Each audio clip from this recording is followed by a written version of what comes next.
Did you know that the older we get, the more we need to add joyful habits into our daily lives? Let's see how this reason might just make you laugh today. Hey there, friends. Welcome back to the channel. If you're new here, I'm so happy you're joining us today.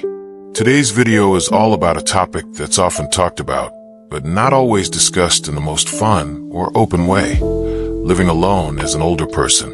Whether you've been living solo for a while, or you're thinking about it, I promise this video will make you smile, and maybe even inspire you to make a few changes. Now, I know what you're thinking. Living alone? That sounds lonely. But let me tell you, living alone can be some of the best years of your life. You get to control the TV remote, snack on whatever you want without anyone judging you. Yes, we're talking about those midnight ice cream sessions. And if you want to wear fuzzy slippers all day, well, no one's stopping you. But, like everything, there are a few things they don't tell you when you choose the solo lifestyle. So grab your favorite cup of tea, or maybe a glass of wine. Sit back, and let's talk about what living alone as an older person is really like. Segment 1. Habit number 1. The unexpected visitors and how to handle them. Okay, here's the first thing they don't tell you about living alone. Unexpected visitors. Not the kind you want. I'm not talking about that nice neighbor bringing over a casserole. Oh no, I'm talking about your own brain playing tricks on you at 3 a.m. when you hear a noise. Now, you could jump out of bed, lock yourself in the bathroom, and call 911 like I did the first time I thought I heard someone breaking in. Spoiler alert, it was just the wind and the neighbor's cat doing zoom eyes in the yard. Or, you could do what I do now. Take a deep breath, count to 10, and if it's still a mystery, turn on the light and investigate. Maybe even shout out, "Hey, I'm 70. You really want to mess with me?" Spoiler alert, it's probably just a creaky floorboard. Lesson. Sometimes, being alone means learning to embrace the little quirks of your house. And maybe, just maybe, don't go overboard with the security system, unless you like your house feeling like Fort Knox. Segment 2. Habit number 2, meal prep, or how to cook for one without feeling like a chef.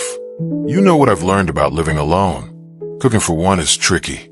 You either end up with leftovers that sit in the fridge forever. I've had lasagna in there for 3 weeks, don't judge.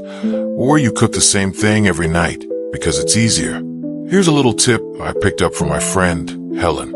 Helen, who is 80, started making small batches of meals that she can freeze. She calls it solo batch cooking. And let me tell you, it's genius. Helen once made enough soup for 2 weeks in one afternoon. The best part, she never feels like she's wasting food. The soup, always delicious. And now, she's officially known as Soup Queen of the Block. Lesson. You don't need to cook a 5-course meal for one. Keep things simple and make use of your freezer. Pro tip, make extra, so you can always have something ready to go when you're just too tired to cook. Segment 3. Habit number 3. Finding new hobbies that don't involve counting naps. When you live alone, it's tempting to let your hobbies slip. Oh, I don't need to do that anymore.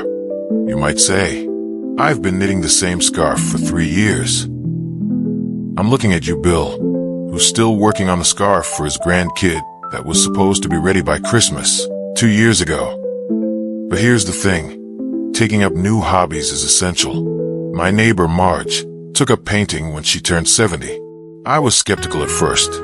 I mean, we're talking about someone who still thought art meant coloring in between the lines in those adult coloring books. But let me tell you, now Marge's paintings are hanging in local galleries, and I've never seen her happier. Lesson. If you think it's too late to start a new hobby, think again. Whether it's painting, gardening, learning to play the ukulele, my personal favorite, or joining a book club, starting something new gives your brain a workout and keeps you feeling young. Segment 4. Habit number 4. Embrace the me time. But don't be afraid to reach out. Me time. Sounds lovely, doesn't it? And it is. But living alone means we also have to find that balance. There's a fine line between me time and turning into the person who responds to the mailman like he's a long-lost friend. I've seen it happen. My friend Dave, who's 68, started talking to his plants like they were his only companions. I mean, it's great that he's invested in his garden. But one day I walked over to check on him, and he was having a full-on conversation with a fern. Listen, Jerry, if you don't start getting more sunlight, I'm going to have to reconsider this friendship. Lesson: it's important to enjoy your time alone, but don't isolate yourself.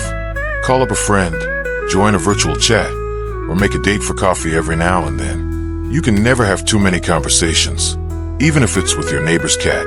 So there you have it. Living alone doesn't have to be lonely or boring.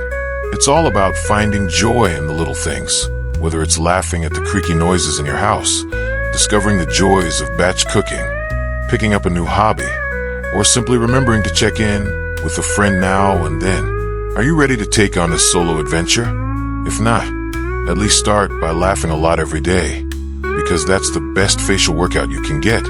And hey, if you found this video helpful, or at least a little funny, hit that like button and don't forget to subscribe. I'd love to hear how you make the most of living alone in the comments below. Thanks for watching, and remember, being alone doesn't have to mean being lonely. Keep smiling, friends. Remember, if you're not laughing at your own jokes by now, you're doing it wrong.